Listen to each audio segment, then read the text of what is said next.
نفس مبدأ الانسبيراتوري ريزيستنت بس بيكون بالاكسبيراتوري، واذا كان عالي معناته هذا عندي شو؟ في عندي سي او بي دي طوالي، في عندي اوبستراكتيف لانج ديزيز، وغالبا بكون سي او بي دي.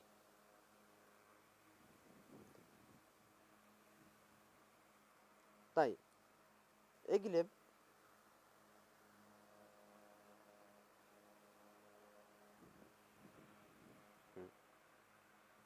نيجي على الستاتيك كومبلينس. الستاتيك كومبلينس التايتل فوليوم على البلاتو نقص البيب، صح؟ صح. قيمته طبيعية من 60 ل 100. طيب شو هذا؟ هي الاستيستي اوف ذا لانج، او مدى قدرته على التوسع بس. طيب اذا كانت نازلة معناته في عندي اي ار دي اس ايديما فايبروسيس. واذا كانت عالية سي او بي دي. طيب نيجي على الفوليوم ليك.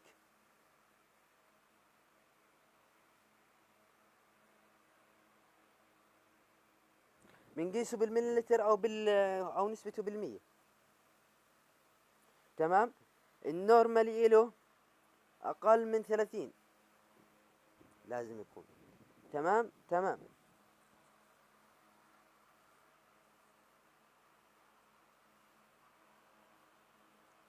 بقول لك هو different between the volume in the inspiration and expiration. اذا كان الفرق كبير معناته في عندنا تسريب بالايرواي. طيب متى اقلق؟ لما بكون عندي نسبته اكبر من 30%.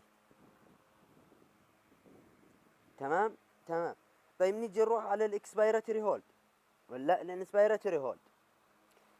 هو الانسبيراتوري هولد مانوفر، وفي بعض الاجهزه بيسميها انسبيراتوري بوز تايم.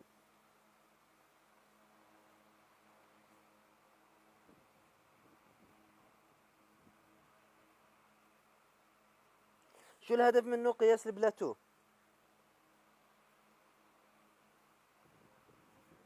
طيب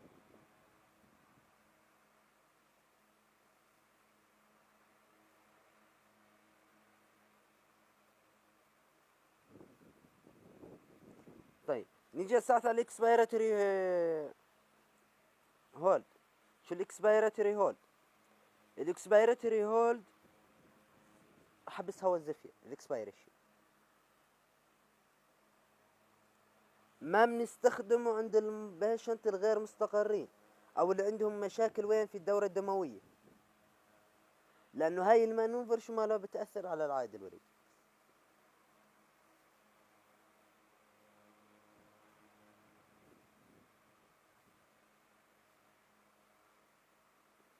تكشف لي الاو تو بي، هاي فائدتها.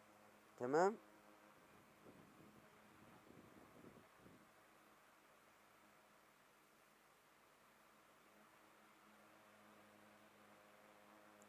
طبعا كيف نشغلها كيف نطلعهم راح ننزل فيديو ليه. تمام تمام. طيب متى اجي استخدمها؟ اذا شكينا ان البيشنت عنده اير ترابينج او الاكسبيريشن عنده مش كافي. في حالات سي او بي دي لما أنا الاحظ ان الفلو تايم ما رجع لخط الزفر في الاكسبيريشن. كيف يعني؟ هاي الفلو تايم هيك هيك، هي هيك، هاي غير اللون بس، هاي لازم ترجع لخط الصفر. اذا ما رجعت شو كانت هيك بضطر استخدمها. تمام. هاي رسمة الفلو تايم طبعا.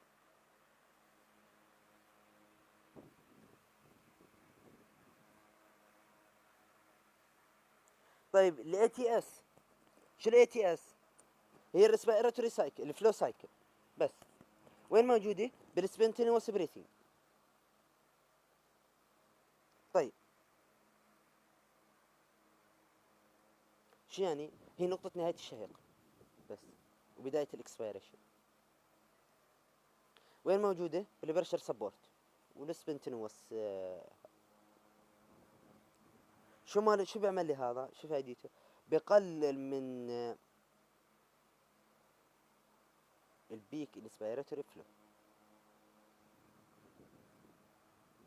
طيب كيف بدي اعرفه؟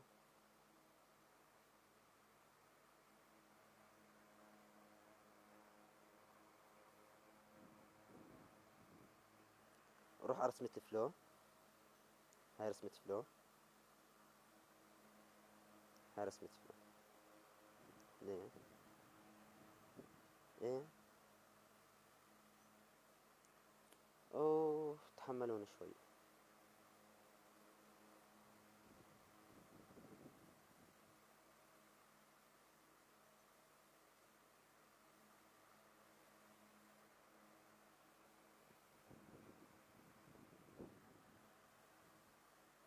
مم. هاي رسمة هيك هيك. تمام. هيك هيك. صح؟ هاي رسمتها. طيب اذا صار هيك ونزل بعدين ما كمل سموثلي، انا افترضت انها 50%، حطيتها. طبعا انا بحاول اثبتها بعيرها. طلع وصل الفلو لحد هون، نزل بنص المقدار ل50%، فتقريبا راح تكون هون. فنزلت، كان 25% راح تكون هون، 5% راح تكون هون. تمام تمام. يعني متى بوقف الفلو؟ حلو حلو.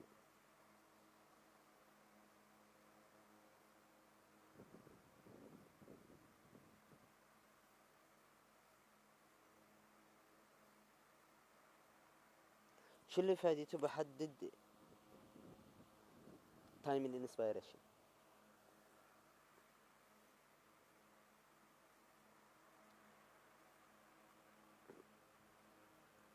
طبعا القيم تكون من 10 ل50. ما بيحبوا يزيدوها، ما بيحبوا يقللوها عن 10.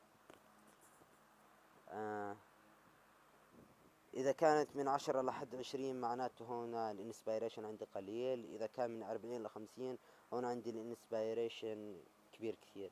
ف يعني نقول 25 هي النورمال. تمام تمام. الانسبيراتوري بريشر، ضغط الانسبيريشن شو يعني؟ هو البريشر اديشنال بريشر اللي بيقوم فيه الجهاز اثناء مرحلة الانسبيريشن، وبكون فوق البيب عشان يساعده بادخال الاير ان ذا لانج. طبعا بنضبط يدويا، احنا بنضبطه. متى؟ لما نستخدم المودات هاي، بي اس في البريشر سبورت فنتيليشن، والبريشر كنترول فنتيليشن، الاس اي ام في، والسي باب، الاس سي ام في. تمام تمام. البي اي بي عبارة عن البيب زائد البريشر انسبيريشن. تمام تمام. اذا كان قليل بيعمل لي هايبو فنتيليشن. طيب اذا كان عالي بيعمل لي باراتروما او فولتروما. تمام تمام. طبعا قيمته طبيعية من 10 ل 15 فوق البيب طبعا. طبعا اذا زادت الايرواي ريزيستنت شو بكون بزيد عندي؟ بكون السبب مثل طبعا بكون بحالات السي او بي دي وبالسراكتين نحتاج لبرشر عالي. طيب واذا كان كمان اللانج ريجيت كمان بتحتاج لبرشر عالي. حلو حلو. البي اي بي هو البيك انسبيراتوري برشر.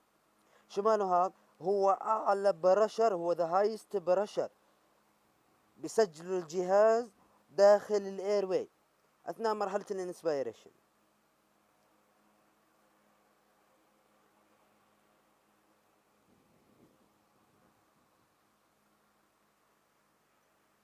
طبعا والبي اي بي هو مش نفسه البريشر انسبيريشن. صح صح. البريشر انسبيريشن هو البريشر اللي انا بحدده بالايد. البي اي بي هو الضغط اللي بيحصل فعليا، وبكون احيانا اعلى من الانسبيريشن. اذا كان في ريزيستنت عالي.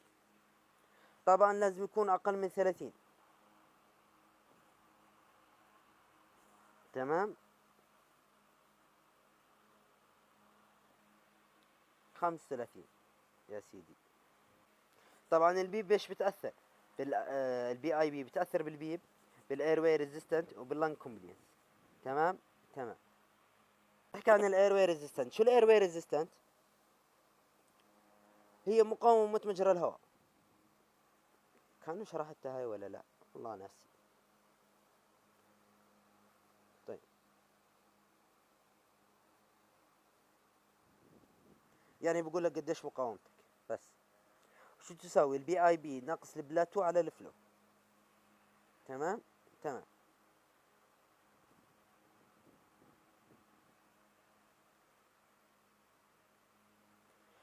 طبعا النورمال رينج عند الشخص النون انتوبيشن من 1 ل 2، عند المتيب من 5 ل10.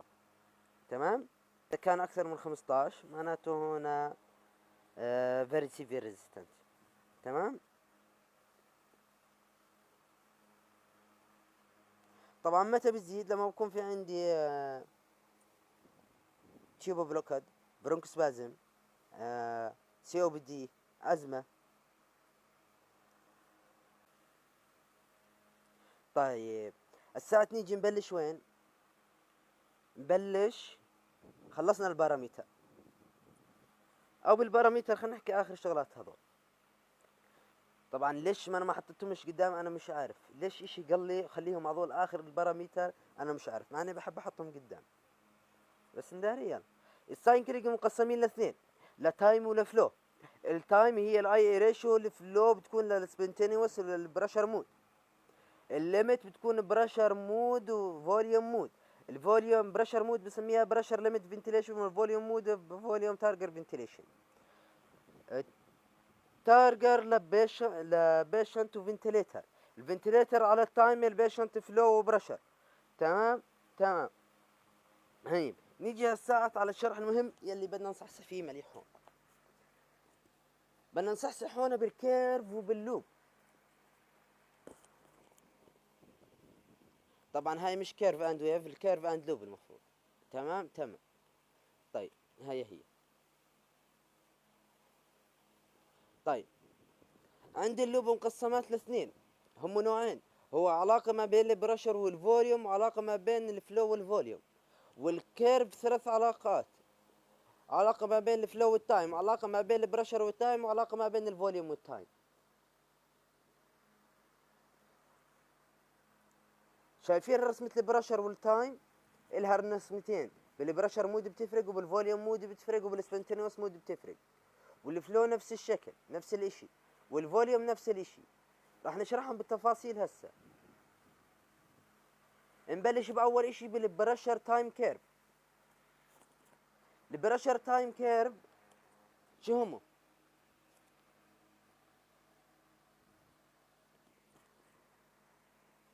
النورمال شيب. اول اشي نبلش عندنا بالبرشر مود، فوليوم مود، سبنتينوس مود. بالبرشر مود شايفين رسمته هيك، كيرفات كلها. تمام. تمام. طيب في الفوليوم مود غير، بيطلع تريح شوي بعدين بيميل، بصير يطلع تدريجي، بعدين بوقف، بنزل شو مالها هاي نزلته انسبيراتوري بوز، بعدين بيعمل لي بلاتو، بعد البلاتو بنزل يكمل هيك. اذا بدي اجي الزق التقطعات هذا مع بعضهم البعض هيك تكون. تمام. هاي كبرناها. حلو لحد الان. حلو لحد الان.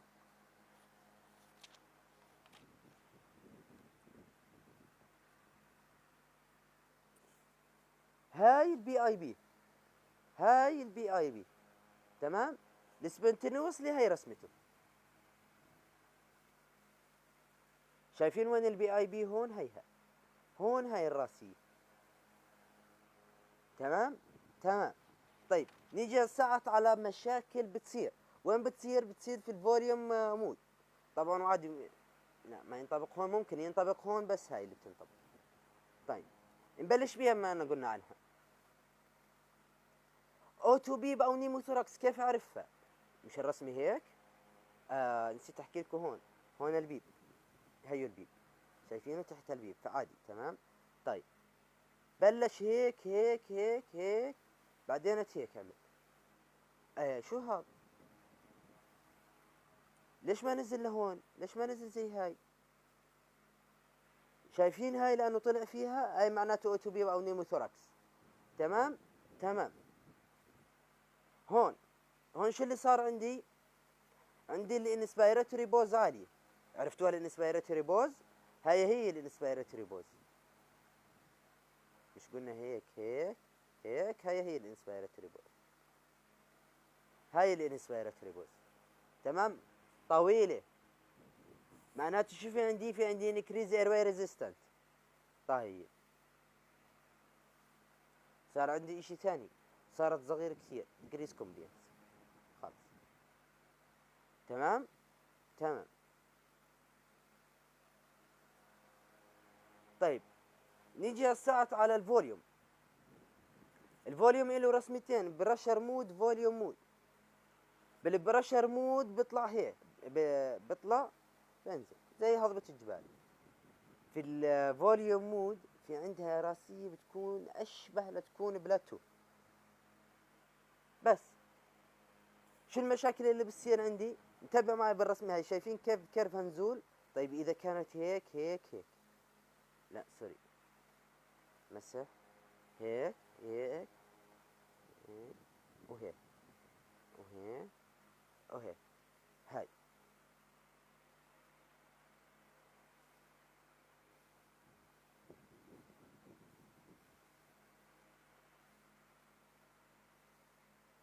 هاي مش موجودة. ليش؟ في عندي لس اوف فوليوم، بكون اير ترابينج او اير ليك. تمام تمام. نيجي هالساعات للإشي المهم، للفلو. بتكيش تركز على البرشر، بتكيش تركز على الفوليوم، ركز لي على الفلو. الفلو افضل اشي للتركيز فيه. تمام تمام. عندنا الفلو النورمال له 3 اشكال، نتبع فيهم شكل. هاي اول اشي بالفوليوم مود، خلينا نبلش بيها. الفوليوم مود شو اتخذ شكل الكونستنت فلو. شو يعني؟ يعني الفلو ثابت في الانسبيريشن، هي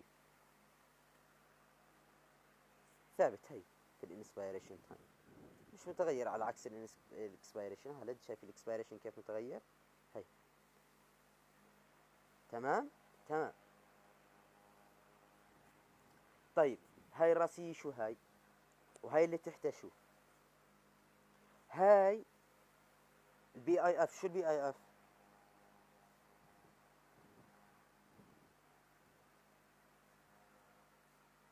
هو البيك اكسبيراتوري فلو، والبي اي اف بيك اكسبيراتوري فلو بس. طبعا هي تايم الاكسبيريشن، وهذا اللي بيناتهم هذول الخطين الزرق هو تايم اكسبيريشن. هاي الانسبيريشن تحت خط الصفر الاكسبيريشن. تمام تمام. نيجي على البرشر مود، حفظنا شكل الفوليوم مود. نيجي على البرشر مود. البرشر مود بتاخذ شكل الديستلريتنج فلو. شو يعني؟ يعني بيطلع بضغط عالي بعدين بينزل سموثلي، وهي افضل اشي واللي انا بحبها كثير. طيب في عندنا صحيح نقطتين زير فلو، هي ثبتت بهم كلياتهم. طبعا البي اي اف والبي اي اف كمان موجودات بكل شيء، والزيرو فلو موجودات كل شيء. وين بكون بعند الانسبيريشن، هي هون، هي هون كمان، هي على الدائره هاي. وهي في عند الاكسبيريشن هون، وهي هون كمان. تمام تمام. هاي هون البي اي اف، هاي هون البي اي اف. هاي رسمة السبنتوسلي مود. شو الفرق بين السبنتوسلي؟ شايفين بداية الاكسبيريشن هاي اللون تغير. تمام. بس طبعا هو مش خمر، يعتبروه لون هذا بردقاني. ماشي، هذا خط. طيب نغادر اللون. طيب الساعة بدنا نيجي على البروبلم، المشاكل اللي بتصير. اي يلا، شو المشاكل اللي بتصير؟ عندك اول اشي تريجر اسynchron. ردوا على الاكسبيريشن كيف رسمته هيك، المفروض هيك وبس، صح؟ هذا تريجر اسynchron. تمام تمام. هون شورت انسبيراتوري تايم او اير ليك. ليش هيك؟ هيك هي شورت انسبيراتوري تايم او اير ليك. حلو حلو. طيب بنروح على الاكسبيريشن. الاكسبيريشن بده كيف مطولها هيك. طيب هي بده كيف مطولها لونج ان اكسبيراتوري تايم، وكم بتكون بالازمه. طيب نيجي كمان لشيء ثاني. هاي شايف الاكسبيريشن صار طبيعي طبعا، هذا هون خط الصفر. طيب بده منين بلش الانسبيريشن؟ من هون من تحت، اوتو بيب اور اير ترابينج بس. تمام تمام. نيجي على لونج انسبيراتوري تايم. لونج انسبيراتوري تايم كيف اعرفها؟ هي طويله، في فراغ ما بين الانسبيراتوري والاكسبيراتوري، لازم تكون طوالي هيك يبلش، او هيك يبلش طوالي لصم، ما يكون في فراغ هيك. اذا الفراغ شفتوا هالقد هيك صغير خلص لونج انسبيراتوري تايم. هاي شايفينه مصغره؟ هي لونج انسبيراتوري تايم. تمام تمام. ساعة نيجي على اللوب. اول اشي نبلش بالبي في لوب. البي في لوب هاي النورمال شيب، هاي النورمال شيب وهاي النورمال شيب وهاي النورمال شيب، هذول كلهم نورمال شيب. بس نبلش فيهم واحدة واحدة. بالبرشر مود طبعا اللي راح احكي عنهم مسات موجودين بالكل. وين بتبلش؟ بتبلش من البيب، كلهم ببلشوا من عند البيب. هاي النقطة هون هي البيب، هاي النقطة اللي ببلش فيها البيب، هاي النقطة هون البيب صفر، هاي هون البيب هي. تمام تمام. طيب هاي نهاية الخط الأزرق طبعا هذا الانسبيريشن، والأحمر الاكسبيريشن. تمام. الأزرق نهايته أكثر إشي منحني لبرا هو البي اي بي، وأعلى نقطة حمراء هي التايتل فوليوم. تمام تمام. طبعا العلاقة بتكون ما بين الفوليوم والبرشر. هاي هون عندي هي البي اي بي، هاي اللي هون هي لما أنا على نقطة فهي التايتل فوليوم. هاي هون التايتل فوليوم وهي هون البي اي بي. حلو حلو. طيب شايفين كيف شكل الاسيست هيك طلع شوي لجهة اليسار. نحفظ شكلها. شايفين كيف السبنتي وصلي، السبنتين وسمود، بدنا نحفظ شكلهم بصمة. والفوليوم مود كيف انحناءها هيك، لا ورا هيك وهيك. تمام تمام.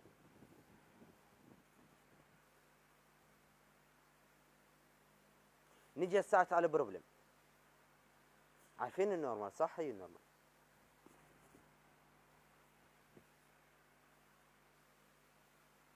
هي النورمال.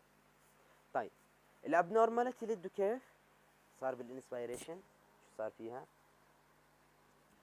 اوفر ديسن اوفر دينشن. تمام. اوفر ديستنشن. طيب هون الانسبيريشن وين ماشي؟ ماشي على خط الزيرو، معناته هون ديكريس كومبلينس. الاكسبيريشن ما كملش اير ليك. طيب هاي وبستركتيف،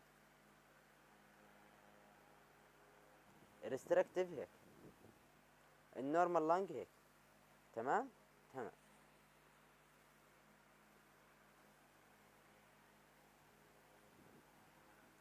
نجي هالساعة على الاير ليك، على قال الاير ليك. الفلو والفوليوم لوب. الفلو والفوليوم لوب الرسم النورمال إلها هيها بس. تمام. منين بتبلش؟ بتبلش من الاف ار سي، على نقطة من تحت هو البيك اكسبيراتوري فلو ريت، على نقطة من هون هو البيك انسبيراتوري فلو ريت. تمام تمام. هيك ببلش على عكس هذيك. تمام تمام. طيب هسه نيجي على البروبلم. اول بروبلم اير ليك. اير ليك لده كيف؟ شايفين كيف الاكسبيراتوري ما رجعش. وين رجع؟ بعيد شوي يعني. تمام. اير ترابينج، شايفين كيف الاكسبيراتوري وين وصل؟ هي خبط بالفلو، بخط الفلو. ايرواي سكريشن او ووتر في السيركت، كيف اعرف؟ في تعرجات هنا بس. طيب نمسحهم كلهم عشان نوضح هاي اكثر. increase airway resistant، كيف كاتب resistant؟ خط عدلوها هي resistant مش بريزيستنت، resistant. كيف؟ النورمالي هيك صح؟ طيب هذيك كيف طلعت هيك؟ هيك بس.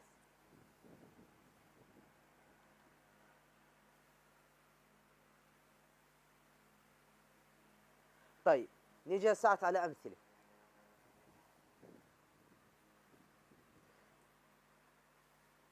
هذا طبعا مريض ثاني وهذا مريض ثاني. هذا شو ماله؟ ايرليك طول، هاي فلو فوليوم صح؟ صح. طيب هون هي شورت انسبيراتوري تايم اور ايرلي، تمام. شايفين الانسبيراتوري تايم مش كامل. هاي خلصنا ما ضلش. طيب هون بنلاحظ انه ما فيش اكسبيراتوري فلو صح؟ صح.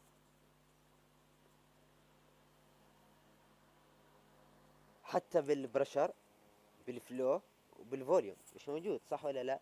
ايرليك طول، تمام. طيب هاي شورت انسبيراتوري تايم، شورت انسبيراتوري تايم او ايرليك.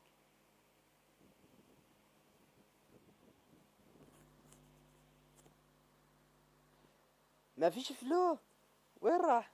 وين اختفى؟ طيب لدوا على البرشر ولدوا على الفوليوم نورمالي، معناته في عندنا شو ماله؟ تيوب بلوكت. هاي مش نورمال طبعا، هاي نورمال بس البرشر. تيوب بلوكت او انه التيوب واصل للكرينيا، خابط بالكرينيا، او فول سكريشن. طبعا هذا جهاز دارجر اللي بشرح عليه. ان احنا لقينا امثله، تقدر ترجع لورا. بدي اياك ترجع بس مشان الله كمل هالمثالين.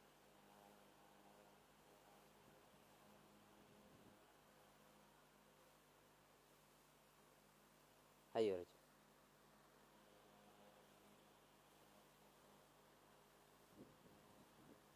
شو هاي؟ ارترابي، تمام. تمام. طيب هون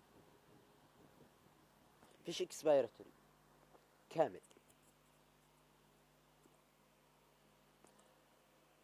ديسكونكشن تيوب، التيوب طلع من محله بس، تمام.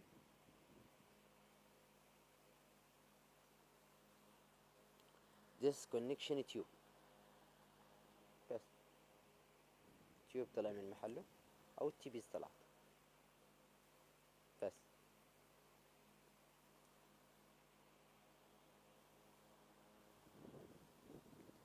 لونج انسبيراتوري تايم. طيب رسمة الفلو شايفين عليها السهم هاي؟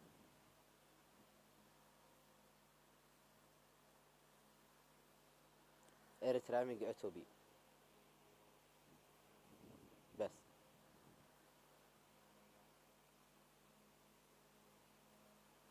طيب كيف اعرف انه في سكريشن بدون ما ارد ولا على اشي ولا على ليك ولا قديش مقداره؟ تعرجات كثير، تعرجات كثير، تعرجات كثير بس، تمام. لا هذا خلص خلينا نوقف هون ونقول يعطيكم العافية. او هون خلصنا. ان شاء الله ما اكون طولت عليكم، ان شاء الله يكون شرحي كان منيح. اي سؤال باللي شرحته انا جاهز عادي، ما عندي اي مانع.